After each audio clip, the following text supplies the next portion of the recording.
Voilà, parce qu'il est déjà 36. Comme il est 36 et que vous êtes à l'heure, on va commencer. Alors, je vais partager mon écran. Il se peut que je ne vous vois plus, moi ça me perturbe en fait quand je fais la présentation et que je ne vois plus les personnes. OK, ça va. Heu, Comment est-ce que je vais faire? Présenter. Mmh. Théo? Théo, tu peux ouvrir ton à ton frère? Allez, s'il te plaît, vas-y. Boum. Une fenêtre peut-être? C'est fait, vite, c'est fait.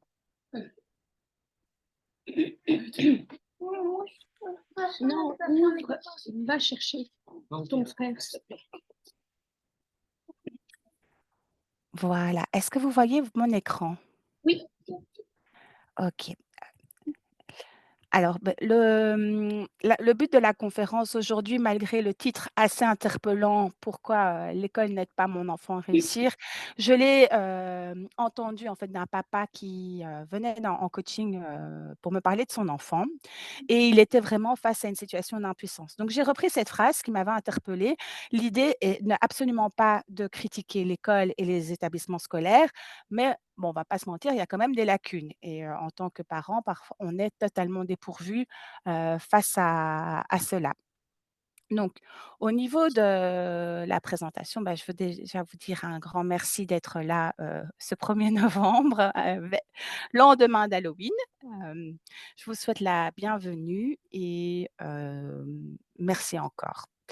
Alors, la conférence ici est pour vous si vous êtes parent ou éducateur et que vous voulez vraiment des solutions pratiques, sans poudre aux yeux, sans poudre de magicien et de palin-papin et que vous êtes prêt à agir parce que voilà, il y a quand même une petite, mise à l'action.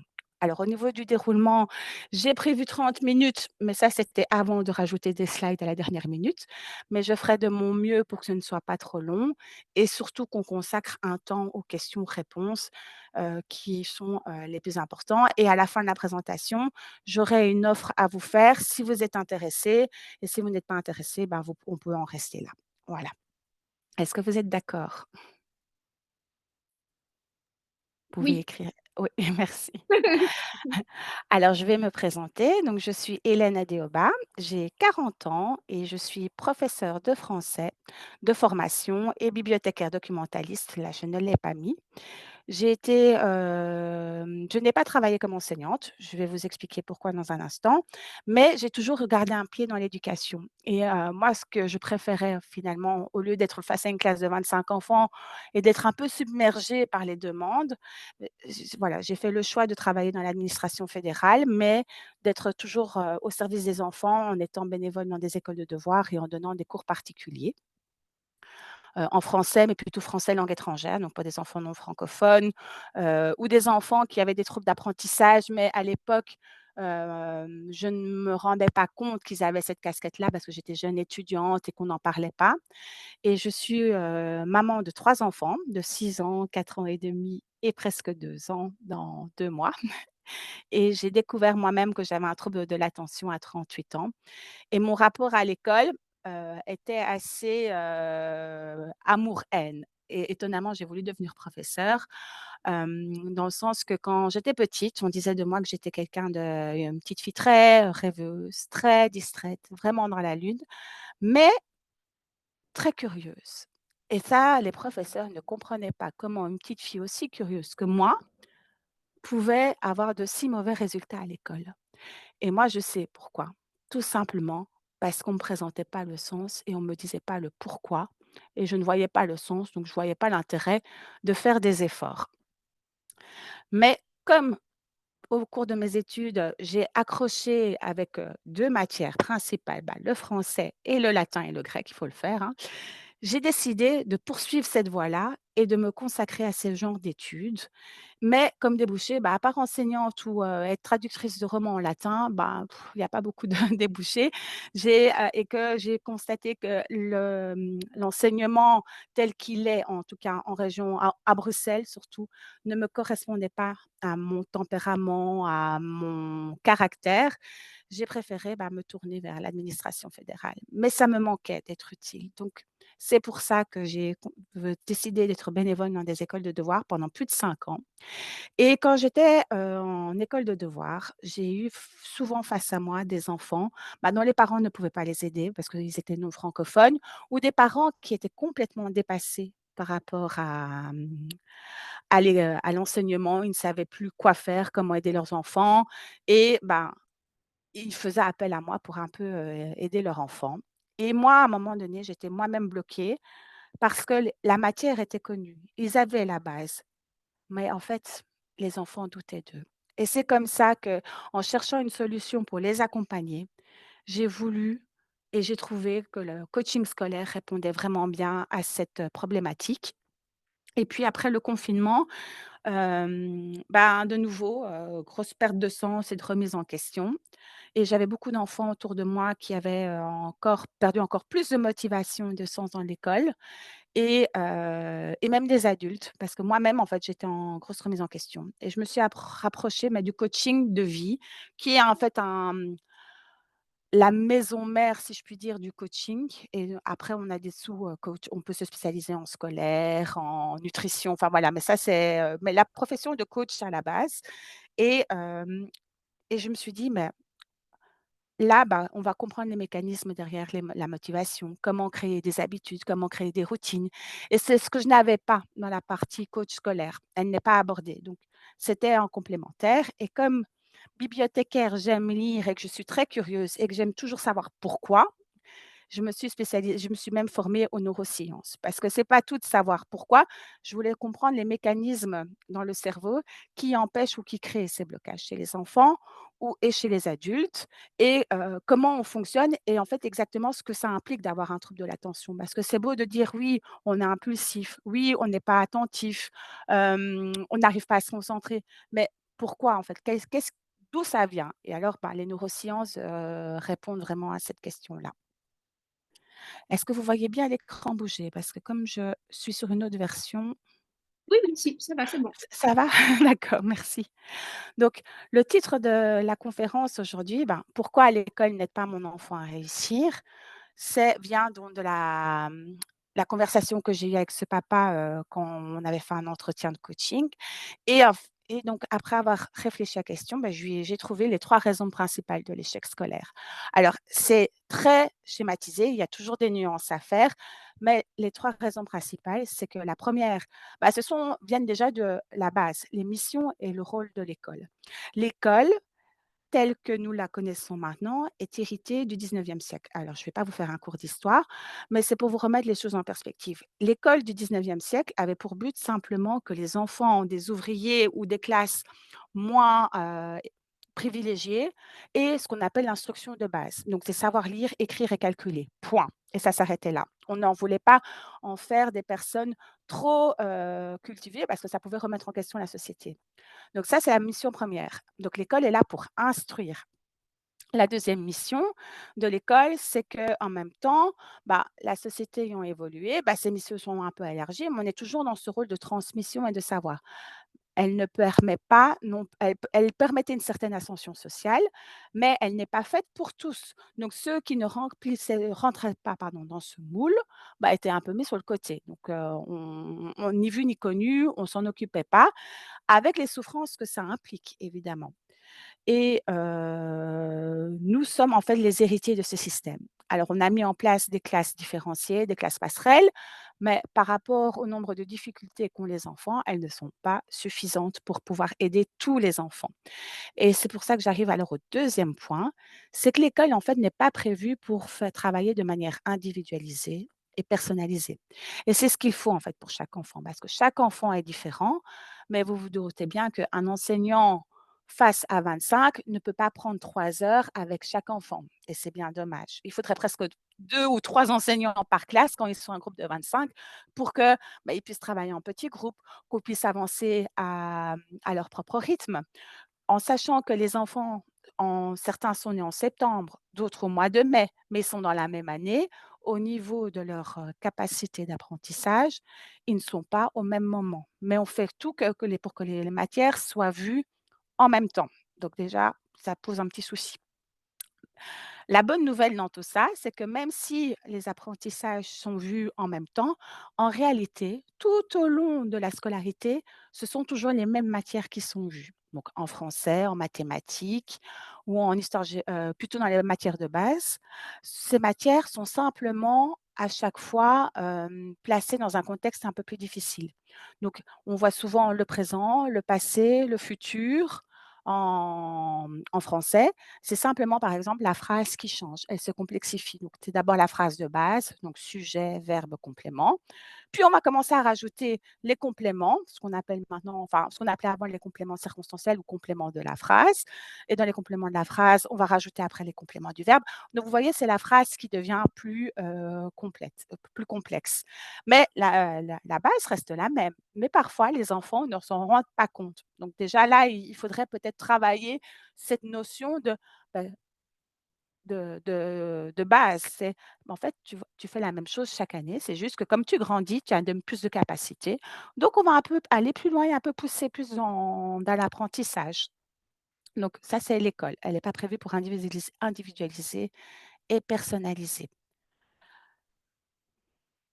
Puis la troisième cause de l'échec, c'est la pression et le stress excessif. Donc le système, scolaire, malgré lui, veut que les enfants, soient classés, on va dire, par points. Donc du plus,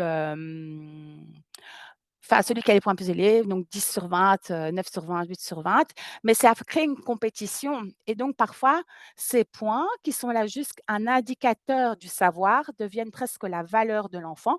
«Ah mais je suis nul, j'ai eu que 4/10». Bah non, tu es pas nul, c'est juste que tu n'as pas acquis les compétences et là, c'est en train de changer, en tout cas chez moi pour mon fils, en primaire, c'est que les apprentissages sont, indiqués par exemple par matière toujours et par sous-thème. Donc par exemple, sait-il construire une phrase? C'est acquis, non acquis ou en cours d'acquisition. C'est beaucoup plus parlant. Alors certains parents sont encore un peu perdus parce qu'ils se disent: «Mais, il a combien alors finalement? Ça fait combien de points?»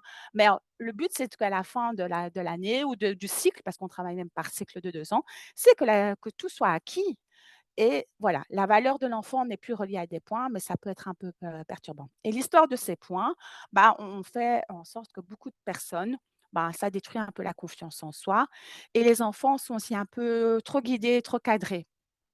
Donc là, on lâche un peu, le cadre en mettant un cours d'acquisition, mais malgré tout, ça reste, toujours très normatif. Les enfants ne sont pas libres, au niveau de l'apprentissage. Est-ce que ça vous parle? Est-ce que ça vous renvoie à des situations que vous avez connues? Oui, oui, Oui, oui, tout à oui, fait. vraiment Oui, beaucoup. oui, hein. Oui, beaucoup, oui, oui. Donc je ne sais pas pour vous, au niveau de votre enfant, si c'est déjà un système le nouveau système avec acquisition ou en cours d'acquisition et les Heu, points sont laissés de côté, enfin je pense que oui, hein, il a il déjà l'année l'avait passée. oui, il l'avait dans son ancienne école et là, on n'a pas encore eu le premier bulletin, donc je ne Oui, sais pas où il cote dans sa nouvelle école, mais je pense que oui. d'accord. Normalement, avec le tronc commun, c'est ce qui est censé être prévu, ici en Belgique. Donc c'est vraiment, par, compétence qu'il travaille et plus par, branche. Enfin, la compétence dans la branche reste, mais c'est, en cours d'acquisition et parfois c'est non évalué parce qu'ils n'ont pas encore assez ils n'ont pas fait fini le cycle et que c'est pas possible puisqu'un bulletin va su le bulletin va même suivre l'enfant tout au long de sa scolarité et ça, c'est intéressant, de le garder une trace parce que ça permet de travailler vraiment les compétences. Mais ça, c'est un autre travail, mais ça pourra vous aider après, par la suite. Alors je vais continuer. Donc, il existe évidemment des solutions à cet échec scolaire. Donc je vais continuer ici. Donc, bah, la première solution et piste que je peux vous proposer, bah, c'est déjà de comprendre comment on apprend et de connaître les étapes des apprentissages. Alors, je vais un peu expliciter ensuite. Voilà. Ici, vous avez un schéma. J'espère qu'il est assez grand pour vous. Oui, oui, c'est bon. Ça va, il est bien grand parce que chez moi, c'est un peu petit. Donc, en fait, au niveau de l'école et de tout ce qui est apprentissage, on part du point 1. Je ne sais pas, mais je ne sais pas que je ne sais pas. Donc ça, les enfants, bon, en général, au niveau de la lecture, ils se rendent vite compte qu'ils ne savent pas, mais pour d'autres, cours ou d'autres matières comme les mathématiques, plus complexes, ils ne savent pas qu'ils ne savent pas parce que, bah, ils n'en ont pas besoin. Puis en fait, les professeurs amènent ce qu'on appelle une rencontre avec le problème à résoudre. Ah ben, on va commencer à faire les tables de multiplication. Là, l'enfant se dit: «Ouh, ouh, ouh, qu'est-ce qui se passe? Je sais, je» on passe à l'étape 2. Alors, je ne sais pas et je sais que je ne sais pas. Et c'est là, en général, où ça bloque parce qu'ils se disent: «Mais je ne vais jamais y arriver, elle demande trop, comment je vais faire? Je suis nulle» et en général, c'est là, ben, où les enfants, en fait, peuvent vite perdre confiance.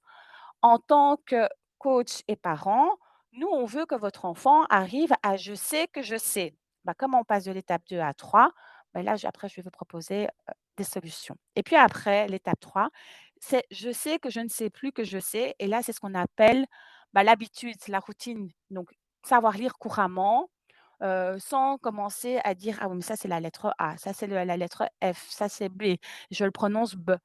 Et enfin voilà, ça c'est la compétence auquel on veut arriver avec tous, nos enfants et même tous les apprentissages. Donc pour nous en tant qu'adultes, la première fois qu'on a été devant une voiture, ben, on était là: «Oups!» Voilà, ça ne nous manquait pas. Puis on s'est dit: «Ah, il faudrait peut-être bien qu'on ait une voiture». On est passé de: «Je ne sais pas que je ne sais, je ne sais pas que je ne sais pas» et puis c'était les 20 heures de conduite nous ont amenés à: «Je sais que je sais» et puis, 3 ans après, on sait conduire les yeux fermés, sans souci. Donc nous, en tant que professionnels de l'éducation, on veut que les enfants passent de 2 à 3 et qu'après ça devienne 4. Mais en fait, l'école, tout au long de la scolarité, joue sur 2 et 3.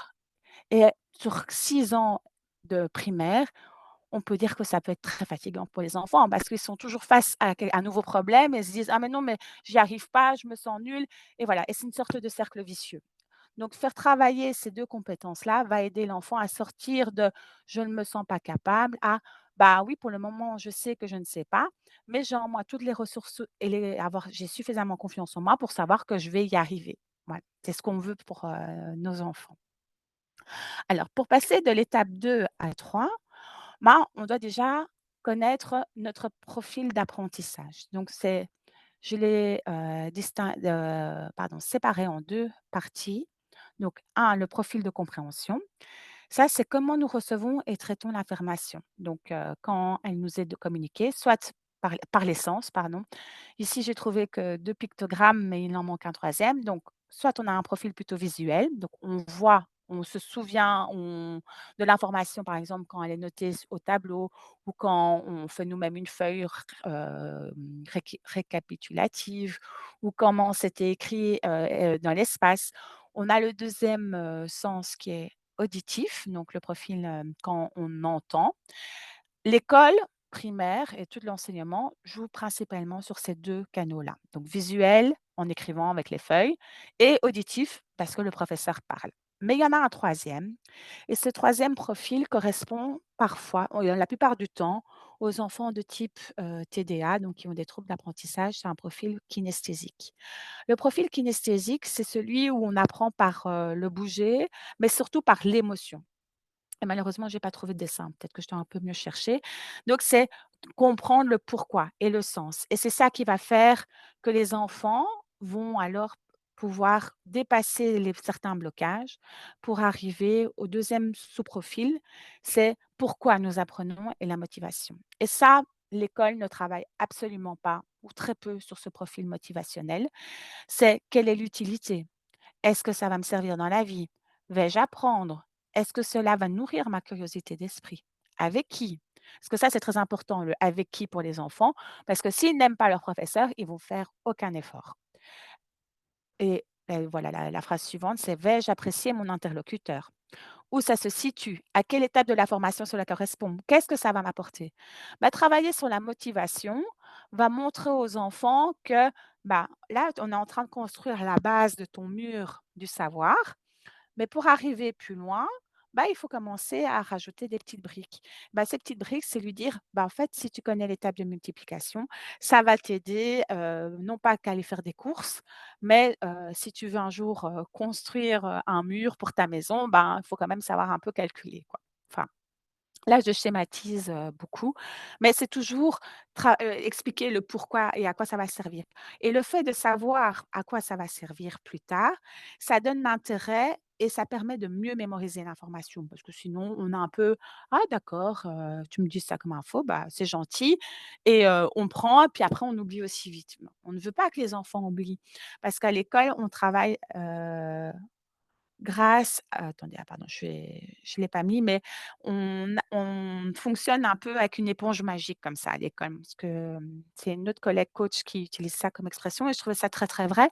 Parce qu'on donne les informations aux enfants et puis, en fait, ils n'en font rien ou ils ne l'utilisent pas et là-bas, c'est comme si on efface après le tableau et puis on revient chez les enfants, après, 2 semaines ou après: «Vous vous souvenez quand on a vu ça?» et ils vous répondent: «Non». Alors en tant que prof, je peux vous assurer que c'est horrible parce que vous avez passé genre 6 heures à faire votre leçon, enfin, sans oublier ce que vous avez préparé à la maison avant. Puis vous arrivez en classe: «Vous vous souvenez, on a vu ça?» et puis ils vous disent: «Non» et vous dites: «Oh, c'est pas vrai, je dois recommencer tout depuis le début». Tout simplement, c'est parce qu'on n'a pas expliqué le pourquoi, l'utilité, ce que ça va apporter et on n'a pas passé alors au point 3, qui est la répétition espacée et surtout avec un enfant qui a un trouble de l'attention, travailler de longues périodes, ça ne sert à rien. Heu, il n'a enfin, son trouble fait que c'est pas possible pour lui de se concentrer plus de 25 minutes et 25 minutes, c'est déjà pas mal. Je ne sais pas pour votre enfant combien de temps il arrive à tenir, devant ses devoirs. C'est peut-être 10 ou 15 minutes? Ouais, oui, c'est pas très, très long. Bah, maintenant qu'il est plus grand, ça va un peu mieux, mais on va dire que oui, je pense que c'est pas plus d'une vingtaine de minutes. Oui. Et Mais ben, vous encore voyez, les 20 minutes, il faudrait même les réduire à 10 minutes. Je vais vous expliquer pourquoi. Donc la capacité de l'attention déjà d'un adulte salarié sans trouble de l'attention est de 25 minutes. Ça a été prouvé, par des études scientifiques. Donc déjà, nous, en tant qu'adultes, on a un peu, un porte-à-faux quand on travaille dans un bureau 7 heures par jour avec, des périodes de 25 minutes et on a en fait 2 modes dans notre cerveau. On a un mode diffus. Donc le mode diffus, c'est un mode où on est un peu plus relax, on peut faire des tâches automatiques et voilà, ça ne nous demande pas de gros efforts. Et puis on a le mode concentré et c'est là, en fait, dont je vais vraiment insister. Pour le mode concentré, chez un adulte, c'est 25 minutes. Chez un enfant avec un TDA, il vaut mieux travailler par période de 10 minutes parce que 5 minutes quand même, il ne faut pas, exagérer. Mais 10 minutes, faire une pause de 2-3 minutes, puis recommencer 10 minutes. Donc fractionner ces 20 minutes en 2 fois 10, quitte après à faire 15 et puis 20, hein. Mais ça va vraiment le permettre d'être hyper concentré sur ce qu'il doit faire et ce sera beaucoup plus efficace pour son apprentissage et surtout en pratiquant ce qu'on appelle la répétition espacée. Donc je vais vous expliquer ici le schéma. Donc, il y a au 19e siècle, il y a un pédagogue, allemand qui s'appelle Epinghaus. Il a mis en lumière un phénomène, bah, dont je vous parlais. Donc j'apprends la matière à mes élèves et ils oublient directement après. En fait, ça s'appelle la courbe de l'oubli et je vous assure que pendant mes 3 années d'études d'enseignant, on m'en a jamais parlé. On m'a juste dit: «Oui, il faut faire répéter, faire des rappels». OK, mais pourquoi? Bah, en fait, c'est la courbe de l'oubli qui était, mise en pratique. Donc, il expliquait qu'après 10 mi donc on fait le savoir, on est à 100, donc on fait la nouvelle matière. Déjà, après 10 minutes, on passe plus qu'à 50 et après, bah, vous voyez la courbe diminue, au bout d'1 mois, il reste presque plus rien. Donc un savoir non utilisé est un savoir perdu. Donc c'est pour ça qu'il faut vraiment l'utiliser et le répéter. Alors, en faisant ce qu'on appelle la répétition espacée, on voit qu'après, 10 minutes, ben, on est à 50. Puis après, en 24 heures, en faisant encore répéter les enfants ou en jouant ou en réutilisant le savoir, là, on arrive à plus ou moins, bah, 60-70 et puis on passe à 80 au bout de 48 heures et ainsi de suite, jusqu'à ce que ce soit totalement acquis. Donc voilà, il vaut mieux faire répéter la leçon 10 minutes par jour, par exemple pour une poésie, ça marche super bien. Par passage, travailler 10 minutes, 10 minutes, 10 minutes pour à la fin de la semaine, ben, en fait, son texte, soit, connu, par cœur. Ou alors d'autres apprentissages ou d'autres choses. Donc voilà, ça c'est pour lutter la courbe de l'oubli et pour arriver finalement dans la partie 4 dont je vous avais montré ici le schéma, qui était, bah, de je sais que je sais, mais pour moi ça ne demande plus un effort. Et ça pardon, je vais passer ici. Même pour nous en tant qu'adultes, c'est ça, hein. Donc quand on étudie, on apprend une nouvelle, procédure, bah, on est un peu dans ça. Donc plus on l'utilise, bah, après ça devient, complètement, facile, de respecter les procédures au travail. Donc je ne sais pas ce que fait, Victor, mais moi j'ai travaillé pendant très longtemps, bah, dans l'administration comme je vous disais et bah, après le confinement, j'ai changé de service et j'ai dû recommencer tout depuis le début. Je vous assure que la première année, j'ai un peu souffert parce que c'était une autre réglementation et puis au bout d'un an, bah, la procédure était totalement, acquise et finalement, bah, je faisais mes dossiers de réglementation parce que je travaillais dans le chômage. Ben, hop, je ne devais plus aller voir mes notes. Donc voilà, c'est ça en fait. Plus on fait quelque chose, plus on est dans la répétition, plus c'est connu, plus c'est facile. Et après on se dit: «Bah, attends, je ne sais plus comment on fait ça, mais pour moi, c'est ça la réponse». Bah, c'est ce qu'on voudrait arriver avec nos enfants. Après, bah, comment mettre en je vous ai présenté donc les 3 solutions, mais pour lutter contre l'échec, bah, comment mettre en pratique ces solutions? Donc j'imagine que vous avez lu aussi de nombreuses, publications sur internet. Vous avez consulté des spécialistes, bah, depuis de nombreuses années, mais aucun ne vous a expliqué comment faire. Donc, par exemple, si vous allez chez l'ergothérapeute ou la logopède, elle vous dit simplement: «Bah, on a travaillé, ça s'est bien passé la séance, revenez dans 15 jours». OK, mais moi à la maison, je fais quoi? Qu'est-ce que vous avez vu? On n'a pas toujours le suivi et surtout si c'est un neuropsychologue ou autre, ils ne sont pas toujours dans l'explication des démarches. Donc, est-ce que, ça vous rappelle des souvenirs? Mais nous, on a la chance d'avoir une assez bonne logopède qui Mmh. est une amie et donc qui nous donne des petits trucs et Oui, astuces pour l'aider, comme ce qu'elle avait appelé la gym des doigts. oui, Euh, euh, mais c'est vrai que quand on a vu la neuropsychologue qui a diagnostiqué son trouble, la première, bah, franchement, voilà, elle nous a dit, dit ce qu'il avait, et puis après, bah, oui, ciao, quoi. Donc on oui, s'est retrouvés un peu perdus, à part nous dire qu'il devait prendre un traitement qui était quand même assez risqué, on n'a pas eu grand-chose en fait. oui, Donc, on s'est vite retrouvé perdu. On a mis toutes nos attentes dans ce traitement-là qui n'a pas fonctionné. oui. Et donc, bah, voilà, donc on est vraiment un peu démunis. Et ça, vous n'êtes pas les seuls parents, en fait. Une fois que le professionnel de la santé, plutôt médecin ou neuropsychiatre, a posé le diagnostic, eux ne vous apportent pas de solution pratique. Alors, vous avez fait des recherches, mais j'imagine que, en faisant vos recherches, vous avez découvert le monde, de tout ce qui entoure le TDA, donc dont, peut-être Barclay et sa méthode, je ne sais pas si votre enfant est fort dans l'opposition, mais voilà, c'est quand on est confronté au problème qu'on trouve, ce genre d'informations, mais c'est pas le médecin qui vous en a parlé, quoi. C'est vous avez dû trouver ça vous-même. Oui, non, non, c'est ça. Oui.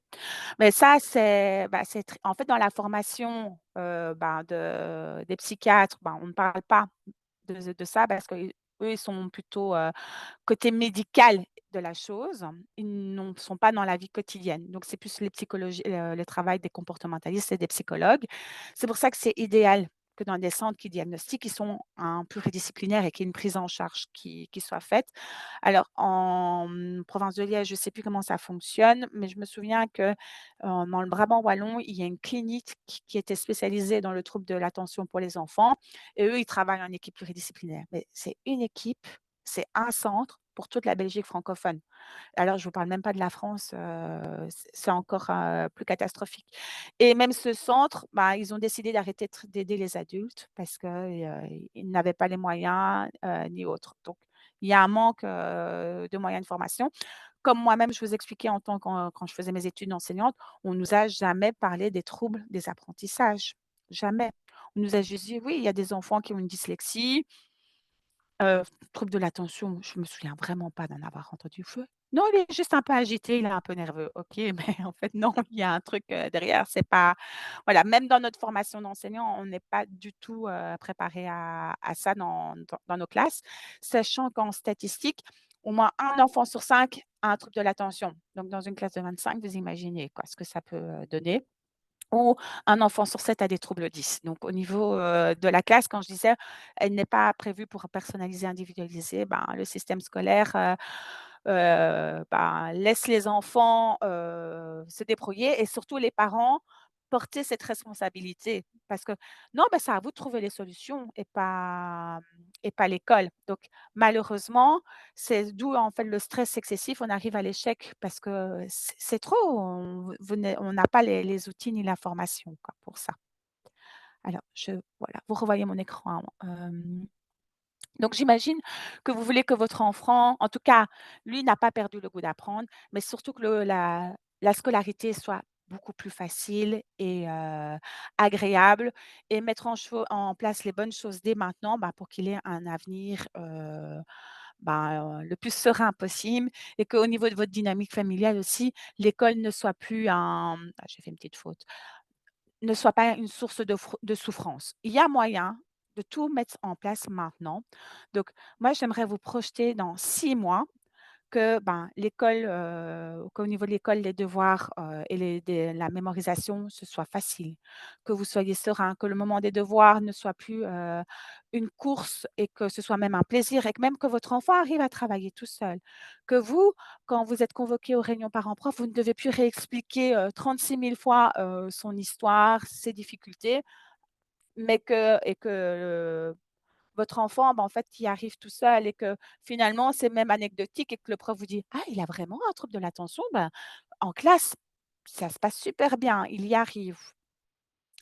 Donc moi, je voudrais, vous demander, qu'est-ce que vous sentiriez de vous sentir accompagné, soutenu et compris, par rapport aux troubles de l'attention et la scolarité de votre enfant? Ce serait vraiment, un énorme plus parce que, comme je vous le disais, voilà, nous, de notre côté, donc on a suivi tous les, Oui. avis, hein. Donc il a d'abord vu une neuropsychologue qui nous a dit qu'il devait aller voir un neuropédiatre pour Mmh. son traitement. On l'a fait. On nous a dit qu'il devait voir une logopède. Il y va 2 fois Oui, semaine. oui. Dans son école, ils nous ont dit qu'il devait, avoir des cours particuliers pour rattraper son Son retard. retard, oui. Il y va une fois par semaine et franchement, ça lui fait beaucoup de bien. Mmh. Mais dans son ancienne école, malgré qu'on ait acheté tout le matériel nous-mêmes, qu'on les fournit, en fin d'année, nous l'avons vu, il était même pas Oui, ouvert. pas déballé quoi. Oui, oui, ça c'est quand même assez, Oui, c'est ça. Et oui, puis, on me dit qu'il n'a pas acquis la matière et pardon. qu'il doit recommencer. Oui, Forcément, si vous ne donnez pas les outils dont il a besoin, ça n'ira pas. oui, Et donc, enfin, franchement, il y a eu 4 réunions avec son école, le centre PMS, enfin tout, même sa logopède qui a pris de son temps pour leur expliquer les aménagements à mettre en place et qui fonctionnaient avec lui, vu que oui. ça peut fonctionner sur un enfant et pas l'autre. Et il y a eu plusieurs fois où, pendant l'année, enfin voilà, moi, j'en ai clairement pleuré parce que je me rendais compte que nous, on faisait tout ce qu'il fallait, mais que Oui, le système scolaire ne savait pas le prendre en charge ou ne voulait pas. oui. Et ça a été, extrêmement dur. Donc si on pouvait, trouver un certain soutien, oui, ce serait, énorme, quoi, vraiment. En tout cas, est-ce qu'il se rend compte de la chance qu'il a d'avoir des parents comme vous? Parce que tous les parents ne parce que tous les en fait, je suis même un peu émue, voilà, c'est mon côté un peu supersensible de petit cœur de maman, mais je me dis: «Waouh, quoi, vous êtes vraiment des parents en or» et en plus, le fait que vous soyez tous les 2, c'est pas pour et alors là, je vais m'adresser plutôt à Victor, hein, mais chapeau parce qu'il y a pas autant de papas qui s'impliquent. En tout cas, ils s'impliquent, mais ils ne sont pas là à la réunion ou alors ils attendent que maman prenne un peu en charge et ils disent: «Oui, oui chérie, je te laisse faire» et moi: «Oh oui d'accord si tu veux mon soutien». Mais mon soutien c'est sympa, hein, mais ne m'implique pas trop quand même parce que voilà, ils ne sont pas là à la réunion et je vous dis bravo à tous les 2 parce que, vous avez compris que c'est, de l'avenir de votre fils qu'il en vient. Après, vous mettez les choses en place, c'est votre responsabilité en tant que parent. Après, il a ce qu'il en fait. Lui, je pense qu'il est de bonne composition et de bonne volonté, hein. Si Oui, quand ça fonctionne, Non. attendez, non, Non, mais surtout quand il aura 18 ans, on dira: «Mais en fait, mes parents m'ont donné toutes les bonnes bases». Après, à moi de passer à l'action et de devenir et d'avoir la réflexion et la maturité que pour me dire: «OK, maintenant je suis capable, j'ai eu les bonnes formations, j'ai eu les bons outils pour m'aider». Après, si je décide pas les utiliser, c'est ma responsabilité et après advienne que pourra. Alors voilà. À un moment donné, il faut aussi mettre les enfants face à leurs responsabilités. Parce que vous comme je vous disais, vous faites ce que vous voulez, mais il ne faut pas vous épuiser non plus, hein. Il peut toujours bien dire non. Ben après, c'est, comme on dit à Bruxelles: «Trek je plane», hein, tire ton plan. Donc C'est voilà, vrai. bon, on aime aussi petits, non, mais quand ils sont ados et adultes, à un moment et voilà, ils sont responsables, autonomes.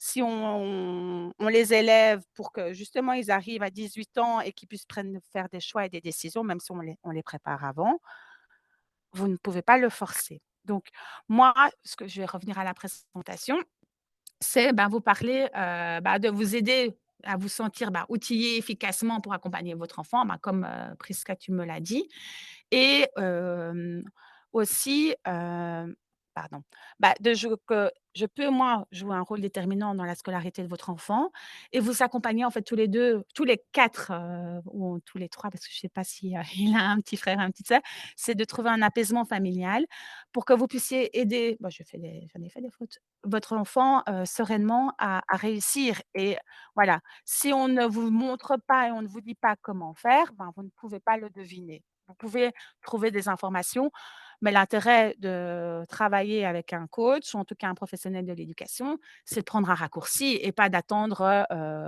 qu'il soit en troisième secondaire pour que, ben, vous soyez au pied du mur et que ça n'aille plus. Moi, j'ai eu le cas, hein, j'ai une maman, toutes les primaires, elle a tiré son fils.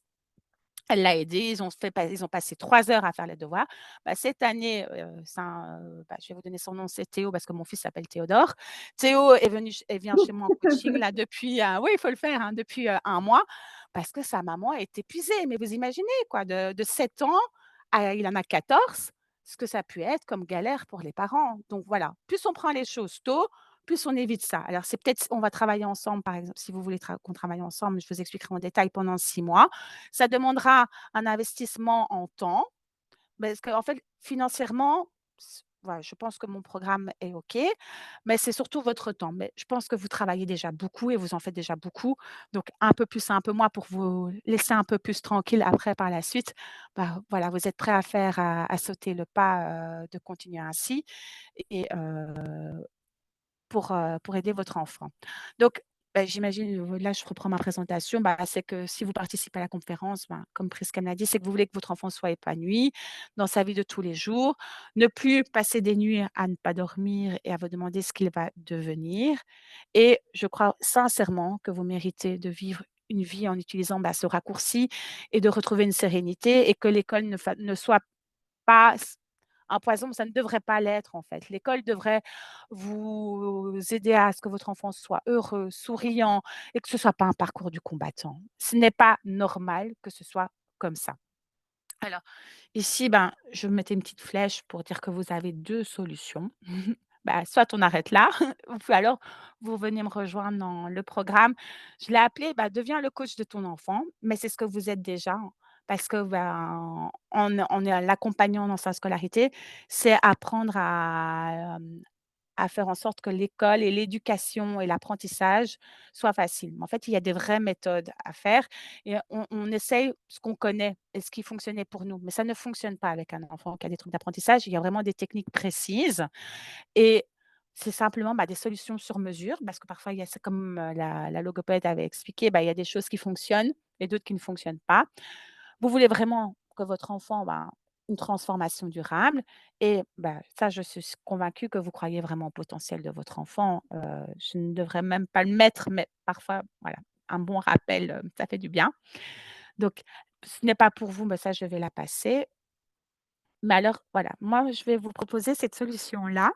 C'est, le nom du programme, c'est «Deviens le coach de ton enfant». C'est l'aider à devenir autonome et heureux dans sa scolarité, sans vous épuiser, en moins de 3 mois. Heu, Ça, c'est, vraiment la durée du programme. Donc je propose 6 réunions individuelles 2 fois par mois parce que le programme est mixte pour le moment. Je fais après un suivi de 3 mois qui est inclus dans le prix. Donc, par exemple, vous me dites: «Hélène, il y a un truc qui ne va pas là, est-ce qu'on peut se voir et s'appeler?» Bah, évidemment, c'est pas après les 3 mois, je vous lâche dans la nature. Au contraire, s'il faut encore ces 3 mois en plus, c'est la même chose. L'idée, c'est que vraiment que vous soyez, bah, tous bien à la fin et si même en moins de 3 mois, vous y arrivez, vous me dites: «Hélène, j'ai plus besoin de vous», bah, tant mieux, c'est que j'ai fait un super boulot et voilà. Donc il y aura un accès à une plateforme où je mets à disposition des ressources. Donc par exemple, comment travailler la conjugaison, la grammaire, enfin il y aura des petites choses, des petits outils vraiment pour vous aider. Là, il est en construction, bah, il y a un groupe Facebook où on pourra échanger, mais le plus facile, c'est même de faire un échange, sur WhatsApp 7 jours sur 7. Si vous avez des questions, un petit message, même un vocal: «Hélène, comment est-ce que tu ferais? J'étais un peu embêtée». Voilà, après j'apporte, ma réponse et voilà, ça c'est le programme. Alors tantôt, vous me parliez justement, bah, des coûts et du fait d'avoir été voir un prof particulier, une psychologue, ici, je vous ai mis une sorte de tableau par rapport au matériel et ressources. Donc si vous allez sur internet, ben, vous avez pas forcément la méthode, vous n'avez pas d'accompagnement, vous avez accès à la ressource. Il y a pas d'histoire de la communauté et au niveau du coût, ça vous rapporte entre 0 et 100 €. Le prof particulier. Alors, le prof particulier travaille la matière. Il ne travaille pas généralement la méthode et il ne vous explique pas, vous, comment vous pouvez faire à la maison. Donc, la méthode, elle y est. L'accompagnement au niveau des parents, non. Les ressources, il y a aussi, mais il n'y a pas l'histoire de la communauté. Alors, ici, sur une année, à raison de 4 heures par semaine, ben, on a le coût moyen est plus ou moins de 1 920 €. Bah, ça dépend évidemment du cours et de l'enfant. Et puis, au niveau psychologue et autres spécialistes, bah, là, vous avez la méthode, l'accompagnement, la ressource, mais il y a pas la communauté. Sur, une année, ça revient plus ou moins à 2 880 € par an. Et puis le programme, ben, moi, je veux vraiment vous apporter une méthode, un accompagnement, une ressource, travailler en communauté et même plus, c'est qu'à la base, c'est que chaque parent que je vais, bah, en étant dans le groupe, bah, après on puisse s'entraider les uns les autres. Donc voilà, elle est en train de se construire petit à petit, hein. Moi, j'adore ce dicton africain, c'est qu'il faut un village pour élever un enfant. Bah, là, je suis au tout début de mon petit village parce que je faisais plus de l'accompagnement individuel au niveau des enfants, mais plutôt ados. Mais pour les plus petits, ben, c'est difficile pour moi de les coacher parce que je ne peux pas être là au quotidien comme un parent. D'où l'histoire, de mon nouveau programme qui s'appelle «Deviens le coach de ton enfant» et au niveau des pardon, du programme, bah, je vous propose quand même une satisfaction de 30 jours. Si vous êtes satisfait, bah, tant mieux. Si pas, ben, voilà, pendant 30 jours, vous pouvez, me dire: «Ben, on veut arrêter, ça ne nous correspond pas» et je vous rembourse sans aucun problème. Il y a aucune question. Et puis, ben, au niveau du, tarif, ben, je fais un tarif vraiment spécial lancement. Le programme est pour, la durée de 697 €. Après, en janvier, je voudrais le faire passer à 997 € et donc ça vous revient à 233 € par mois et si ça vous intéresse, soit on fait maintenant directement ou vous voulez réfléchir et vous revenez vers moi en prenant un rendez-vous. Voilà, ça c'est pour la présentation du programme et ce que je peux faire pour vous aider et changer bah, votre, quotidien et maintenant, bah, on peut faire, des questions et des réponses.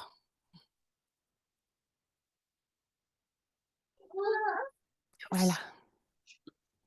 2 minutes, hein. Je vais Attends, je essayer vais de faire en sorte arrêter. que mes petits loulous montent parce que sinon, ils font trop de bruit. Ah, il y a pas de souci.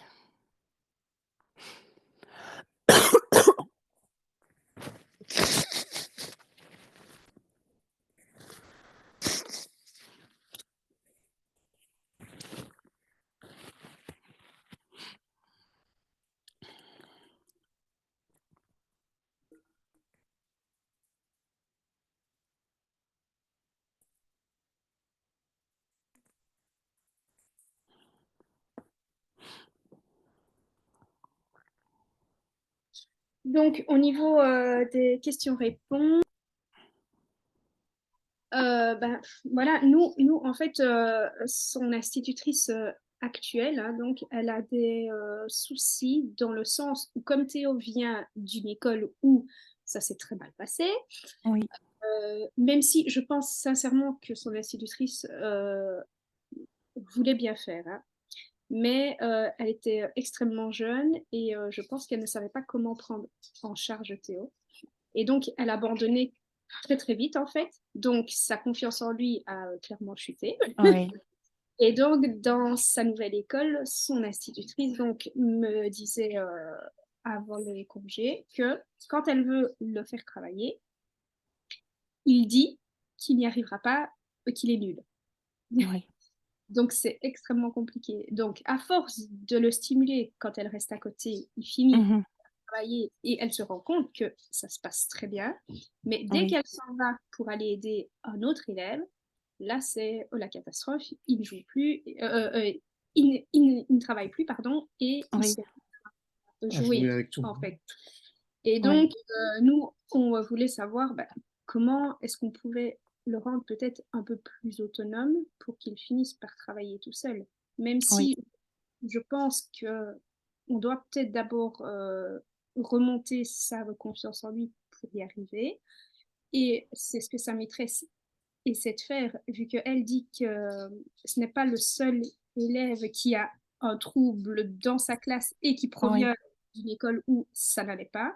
Donc elle dit, voilà, j'avance un peu plus lentement, mais j'essaie d'abord de récupérer leur confiance en eux pour petit à petit leur redonner goût à travailler. Mais là, actuellement, avec Théo, du coup, c'est extrêmement compliqué. Il ne veut rien faire du tout. Et oui. on ne sait pas Bah, oui, oui. Mais en comment. effet, hein, c'est la priorité, c'est en effet de retrouver, qu'il retrouve confiance en lui, à ses capacités et pour ça, bah, il faudrait lui faire prendre conscience qu'il a toutes les ressources en lui et donc travailler le fait qu'il apprend différemment. Alors, il y a un livre que j'aime beaucoup pour les petits, c'est «Mon cerveau a besoin de lunettes» et une fois que je ne sais pas si vous l'avez déjà lu ou ça vous dit quelque chose ce livre? Non? Donc c'est le trouble de l'attention qui est expliqué aux enfants et justement, ce livre leur explique: «Non, tu n'es pas bête, tu peux y arriver, mais c'est juste qu'avec ton trouble, c'est un peu différent et un peu plus difficile». Donc à l'occasion, si vous voulez, vous pouvez le trouver sur internet ou je pourrais même vous le déposer. Enfin, il faut que je déballe mes cartons parce qu'on est en gros travaux. Mais vraiment, la confiance en lui, c'est d'abord nourrir ses émotions et après il pourra s'ouvrir. Et là, bah, en tant que parent, et même moi en tant que coach ou son instit, il faut vraiment lui faire comprendre que tu n'es pas l'échec. L'échec, au contraire, c'est même super bien. Tu n'as pas compris, ben, on va réfléchir ensemble pourquoi tu n'as pas compris. Bah, est-ce que, tu avais bien, je sais pas, mais là, je vais être très schématique, mais c'est quand même un peu plus complexe. Est-ce que tu avais bien révisé ta leçon? Oui. Est-ce que tu as fait des efforts? Oui. Est-ce que tu t'es donné à 100%? Oui. Et qu'est-ce qui s'est passé? Bah, il dit: «J'ai douté, j'ai eu peur». Est-ce que tu doutes quand tu dois sauter de la piscine? Enfin, toujours le faire des analogies avec des choses de la vie qu'il a réussi super bien. Il me dit: «Non, j'avais un peu peur, mais j'ai réussi à faire le plongeon». Ben, lui expliquer: «Bah, l'école, c'est un peu comme le plongeon. Parfois tu rates, parfois tu réussis, mais l'idée, c'est de recommencer, recommencer, recommencer et plus tu recommences, plus tu auras confiance en toi, plus tu as les capacités en toi. Donc, c'est lui faire comprendre que cette répétition va l'aider à arriver, bah, à l'étape 4 du schéma. Donc, je sais que je ne sais pas. Et vous pouvez très bien lui dire aussi, mais en fait, tu as toutes tes primaires hein, pour apprendre ça. L'école, on va chaque fois te revoir la même chose. À un moment donné, tu vas dire, moi, c'est bon, hein, j'en ai marre, moi, de la conjugaison. Et alors, il ne faut pas lui parler en première, deuxième, secondaire. Hein. Là, c'est que la conjugaison, enfin beaucoup. Mais c'est parce qu'on veut être sûr que vous ayez bien compris et on met en fait le problème dans un plus gros problème pour être sûr que vous puissiez vous débrouiller et peut-être travailler le sens, le pourquoi, l'utilité, vraiment la motivation en fait pour lui et je j'ai l'impression que c'est ça en fait que ça pêche, c'est qu'il ne voit pas l'utilité. S'il voit que ça va vraiment l'aider, il va se donner à 100 dans son apprentissage. Mais j'ai compris qu'il s'appelait Théo. Qu'est-ce que Théo aime faire ou comme activité, quels sont ses hobbies? Ben, depuis qu'il a 4 ans, il nous dit qu'il veut être ingénieur et il a Mmh. une imagination qui est débordante. Donc, Génial. on essaie de le stimuler pour lui dire, bah, voilà, si tu apprends à lire, écrire, compter, plus tard, Mmh. tu vas inventer des choses et voilà. Mais là, pour le moment, il veut malgré tout rien faire et ça coince. Mais il adore construire. Mmh. Ça va faire quoi? Ça va faire quelques mois qu'il dessine énormément des machines à remonter le temps. Enfin, bref. Ah, trop cool! J'adore. Oh Il non, adore. mais lui faire lire des biographies d'ingénieurs, en plus à Seraing, vous avez, Cockerill, le musée Oui. Cockerill. Ah, Mmh. peut-être faire des quand vous avez le temps, parce que bon, vous faites déjà beaucoup et l'idée, c'est pas non plus de vous rajouter de la pression, mais c'est de stimuler son intérêt en renforçant son goût de la découverte. C'est qu'il est curieux, donc il faut nourrir cette curiosité. Bah, peut-être s'il y a un jour, parce que je sais qu'aux Journées du patrimoine, on peut aller visiter le château de Seraing. Vous allez au château de Seraing avec lui, vous lui parlez: «Ah bah, la sidérurgie, les outils, les machines, les hauts fourneaux». Voilà, c'est du concret, du pratique, mais tiens, après on peut lui dire: «Tiens, à ton avis, comment est-ce qu'on coule, une lave en fusion? Bah, quelle est la température?» Et alors chercher peut-être des infos dans des livres à la bibliothèque pour le nourrir et il va comprendre en fait l'utilité et vous pouvez même par exemple, avec son instit, essayer de travailler par problème, donc et par Mmh. thématique. Donc en mathématiques, je ne sais pas exactement ce qu'il voit pour le moment, mais moi ce que je trouvais sympa chez mon fils, c'est que, au lieu de faire 2 plus 2, elle montre des dessins. 2 canards plus 3 canards égale voilà, faire des choses un peu plus, parlant et moins abstraite. Peut-être qu'il a besoin de voir encore plus le concret dans les choses. Bon, à l'école, elle peut peut-être pas tout le faire, mais vous, à la maison, quand il faut faire peut-être des révisions avant un contrôle, c'est dire: «Tiens, on va jouer à un jeu ce jeu-là fait appel à, bah, une visite que vous avez fait ou» mais ça, par exemple, en coaching, je peux même vous aider à construire certains types d'apprentissage, pour l'aider en lien avec ce qu'il aime et vous, après, vous aurez les outils pour pouvoir, bah, les remettre en pratique, parce que pour ça, il faut que je vois un peu ses cours aussi parce que Mmh. ça m'aide plus, de travailler comme ça ou même, par exemple, vous prendre de l'avance, demander à l'instit: «Voilà, cette année, je suis désolée, qu'est-ce que vous allez faire comme programme?» Comme ça, nous, à la maison, on peut le travailler d'une autre manière en donnant du sens et prévoir des visites qui peuvent nourrir et aller en complément de ce que vous allez faire. Et bah, la petite en général, bah, elle a pas forcément des parents qui disent: «Quoi? Vous voulez savoir ce qu'on va faire? Avec Mmh. plaisir!» Voilà, vous vous intéressez et en plus, elle a l'air très disponible et très ouverte et de très bonne volonté.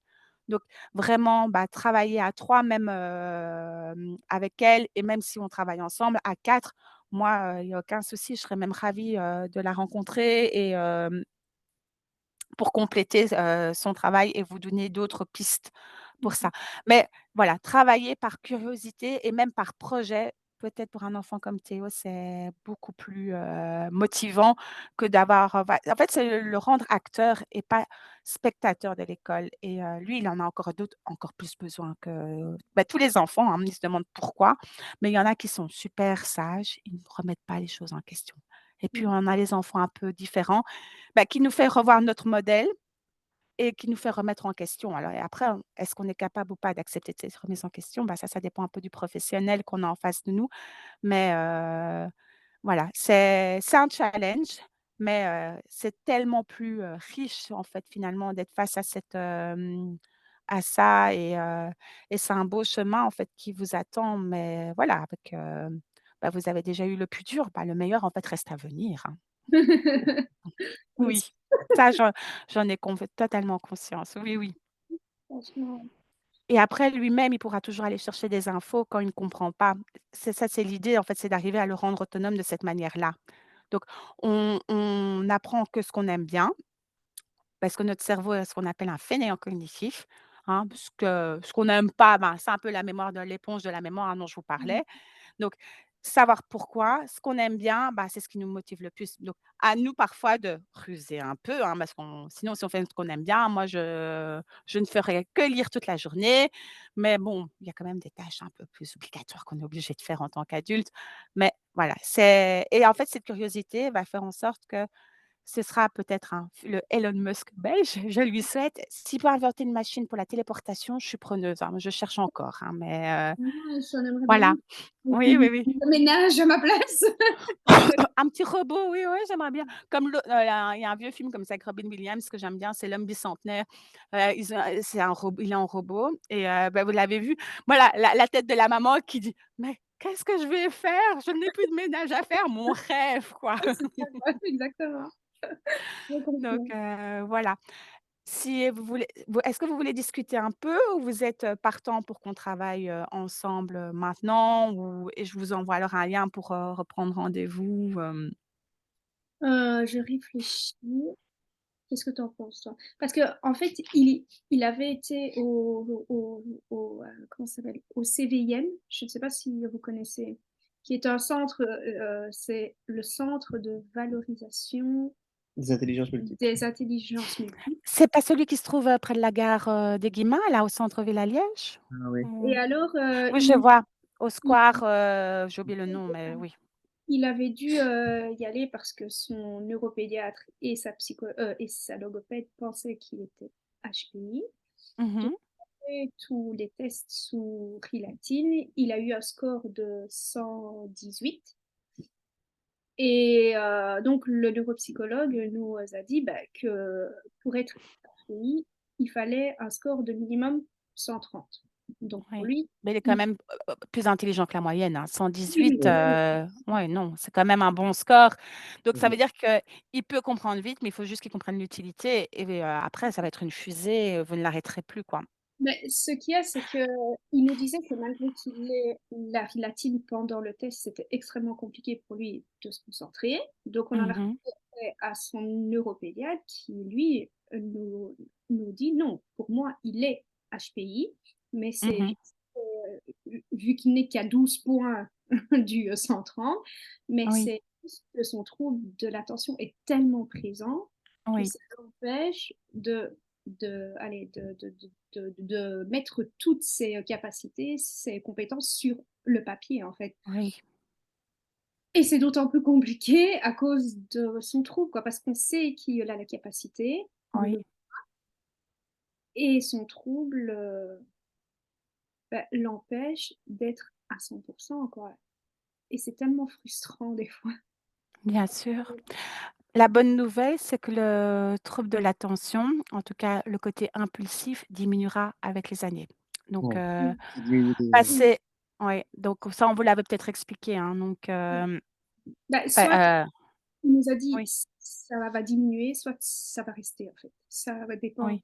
des Mais il personnes. va trouver des mécanismes d'adaptation et là, il est en plein apprentissage, de ça et ces mécanismes, qu'il pourra mettre en place à un moment donné, par exemple dans des situations de stress professionnel ou familial, pourront sauter et c'est là où il risque d'avoir, des conséquences néfastes pour sa vie, d'adulte et que ça peut lui poser des problèmes dans sa vie professionnelle. Bah, ça peut être: «J'en ai marre, je claque tout, je pars, je vais vivre, au fin fond d'une forêt en Inde», je ne sais pas, enfin j'invente.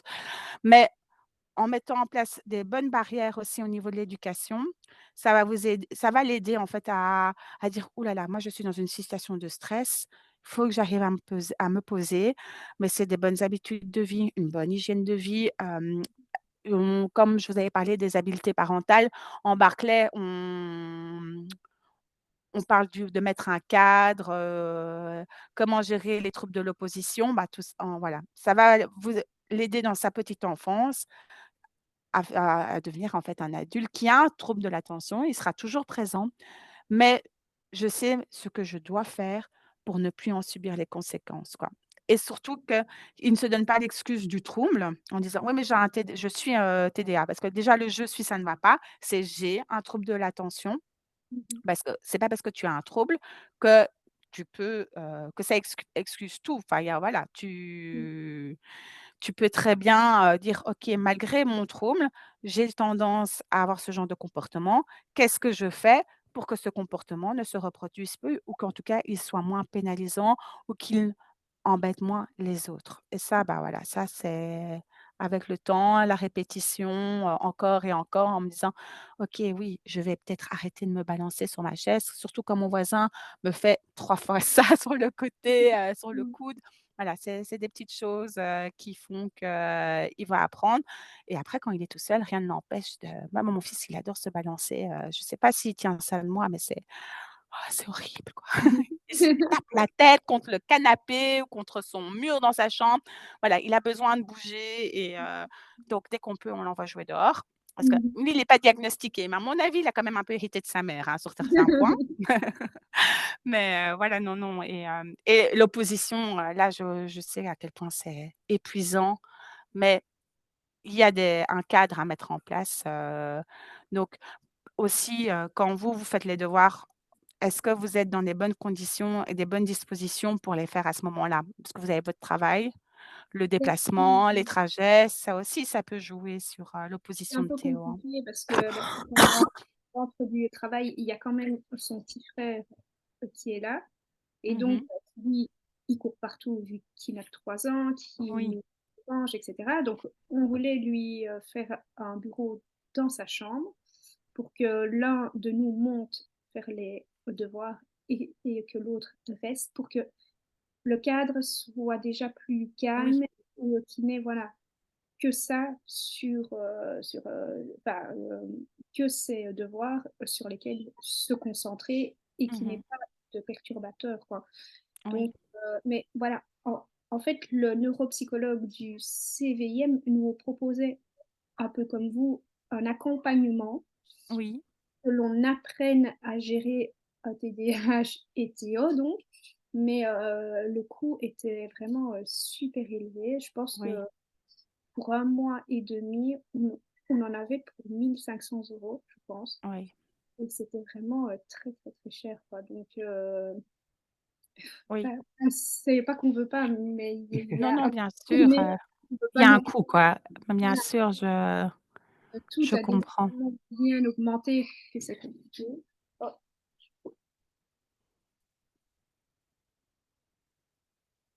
attendez, parce qu'il y a mon, fils cadet qui a très mal. Je Aïe, crois que mon mari qui est parti.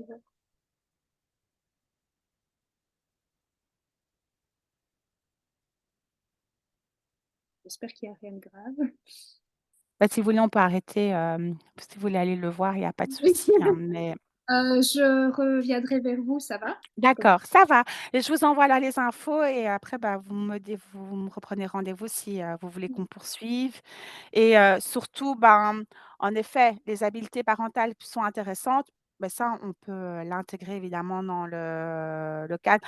Mais le principal, bah, c'est si vous arrivez à gérer au niveau de la scolarité, en fait, tout s'imbrique, hein, ça vous vous en avez, bien rendu compte, la gestion des émotions, la confiance en soi et puis, en fait, l'école en plus, quoi. Donc déjà mmh nourrir sa base, lui faire retrouver la confiance et ça, bah, vous pouvez l'accompagner à ça et puis après, ben, la méthodologie et bah, déjà comme vous me disiez, la mettre, dans des bonnes conditions pour apprendre dans sa chambre, beh, c'est une très, très bonne chose qu'il soit à l'écart, mais des périodes de 10 minutes. Essayez par 10 Oui, minutes ouais, et puis après, vous et toujours formuler les choses de manière, bah, positive en disant: «Bah, j'ai constaté que tu as fait un effort, que tu es arrivé à faire tous tes exercices en 10 minutes. Qu'est-ce que tu en penses?» Voilà, il y a aussi, toujours un renvoi d'effets miroirs, qui c'est ça. Mmh. apprennent, Oui, oui, qu'il arrive à faire, oui certaines choses et qu'il et arrive à le formuler lui-même. Est-ce que, comment tu te sens par rapport au début de l'année?